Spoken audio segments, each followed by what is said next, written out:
Hi, I'm Jade Hubner, and you are watching Joburg Today.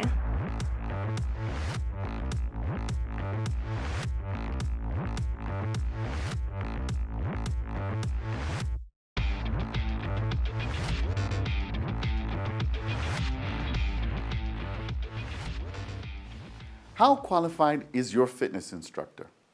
Do they have what it takes to get you to the next level? I speak to a fitness expert on the state of the fitness instructor industry. Effectively, everybody's got to have, well, should, let's say should.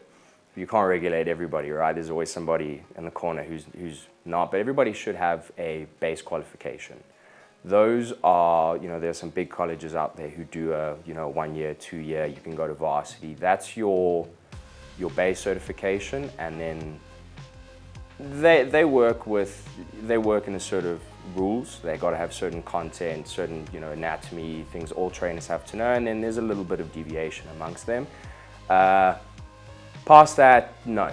It's whatever course I do, it's up to the guy to do it and choose, right? Try to choose carefully. How does this then impact the quality of service that instructors give to their clients? I can guarantee, so if you say you work with me, right? I have a base qualification, you can be guaranteed that the person who you're working with has at least spent the time in a college at being presented the content. That's about all I can guarantee, and the service you receive and the way it's presented to you is, and this might be a bit of a challenge to the rest of the fitness industry, that's actually up to the person who you're working with. That's up to the individual. I mean, you can really only, they went to school. That's about all I can guarantee. Now, in terms of change, what would you like to see happen? I would say two things, and these are a little bit close to the heart. It would be mentorship and a culture change, and one bleeds into the other. So for me, I got into the fitness industry at 17 years old. And the number one thing that I'm the most grateful for was I had a mentor. And your standard PT qualification or fitness qualification or coach is, you can do 1 year, 6 months, and you're in. Now, if you're me or anyone, you're going in 17, 20 years old, you're like scratching the surface of what is maturity and understanding professionalism.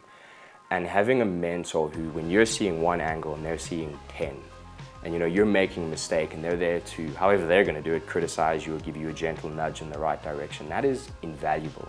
You have access to, mine was 20 years of experience of that mistakes I don't have to make. And that raises, well, for me, my game. But, I would encourage any young trainer to get or look for a mentor. In the same breath, if you are a super experienced, great businessman, super well, you've done well in the fitness industry, mentor someone. Because if you retire and go to the beach, you take 30 years of experience out. And if we have a culture of mentorship and sharing knowledge and everybody's looking to make things better, it raises everybody's game. If I'm talking about making the fitness industry better, a change in culture would be the big one.